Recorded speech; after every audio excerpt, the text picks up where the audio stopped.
examine the role of tax professionals in tax-related crimes, focusing on their failure to prevent client misconduct and their own criminal involvement.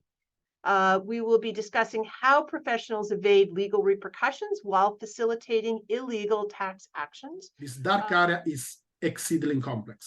This complexity arises from the intricate nature of tax crimes, the sophisticated financial and accounting tools employed, and the often international scale of these criminal operations.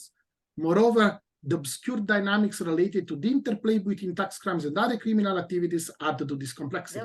They don't call themselves specialists in tax evasion.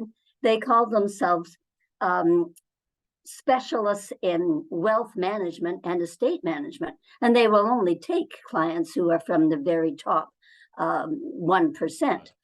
What we've seen, though, is particularly with tax evasion and tax avoidance, is the use of offshore centers where banks are typically involved, and also the use of foundations and trusts. That we redirected telephone calls from Cable and Wireless Bermuda to London.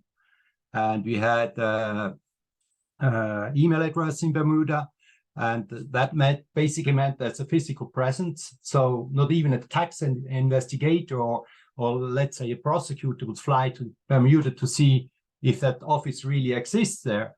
But he would call and then he gets someone out of London answering, here is Bermuda. I have a lot of experience when I have an organized crime case and money laundering. If I request an interception abroad, for example, in execution of a European investigative order or regulatory commission, I got a positive result. If usually if I did the same for a simple money laundering related to tax crime or common crime, it's much more difficult. Even the tax administration is not capable of identifying some crime, or maybe the prosecutors. So I have seen cases that my colleagues who are not so familiar with tax law just don't see it.